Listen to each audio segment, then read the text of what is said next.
বিসমিল্লাহির রহমানির রহিম। আসসালামু আলাইকুম ওয়া বারাকাতুহু। দয়া করে সম্পূর্ণ শুনে আপনার মন্তব্য করুন।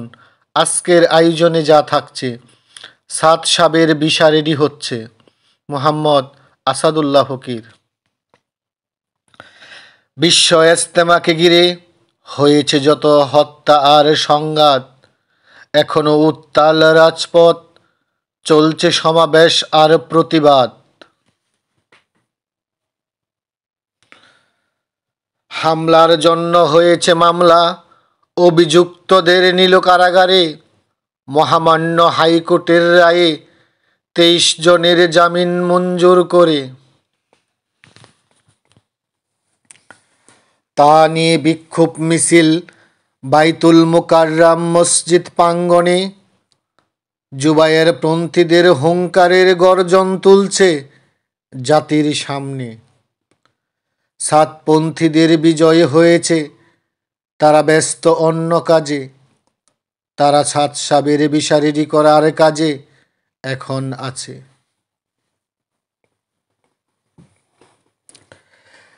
এবারের ইজতেমায় আসবে মাওলানা সাদ সাহেবের কাফেলা। আর জুবায়ের পন্থীদের দাবি উঠেছে, তারা ইজতেমা করবে একলা।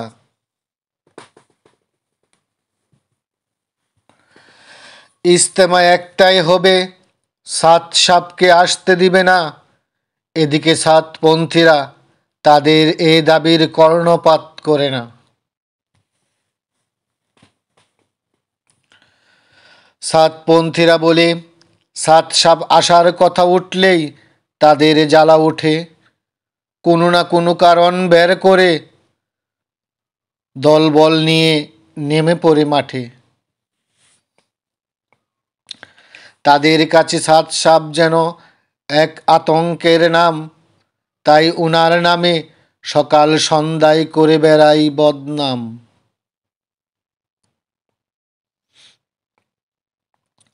দেওবন্দের বড় আলেম আশরাফ মাদানী কি বলেছেন? ওনার কথা না মেনে নিজেকে আবার দেওবন্দ দাবি করছেন।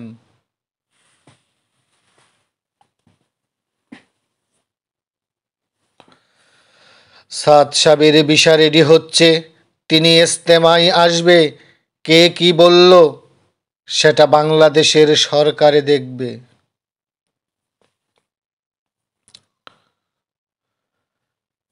তাদের বারবার খোলা চিঠির মাধ্যমে করেছে কত আহ্বান, তারা একতা করতে রাজি নন, করেছে ততবার প্রত্যাখ্যান।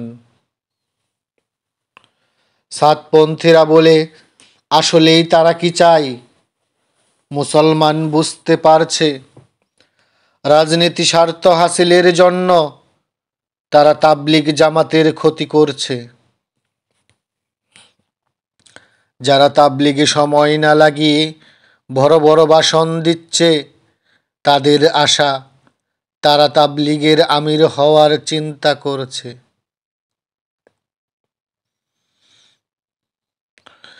বিশ্ব আমির মাওলানা সাদ সাব, এটা তারা মানতে রাজি নয়। যেখানে বিশ্বের নামি দামি আলেমগণ ওনার সাথে সুসম্পর্ক রয়।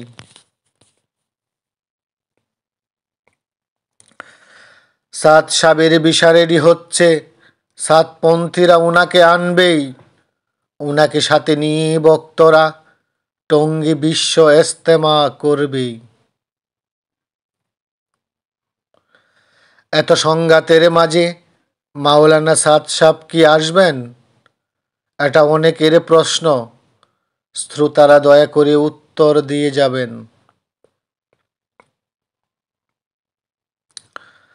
আমরা চাই তাবলিগ জামাতে ফিরে আসুক সেই একতা, সবাই মিলে বিশ্ব ইজতেমা করুক, হোক আল্লাহ রাসূলের কথা।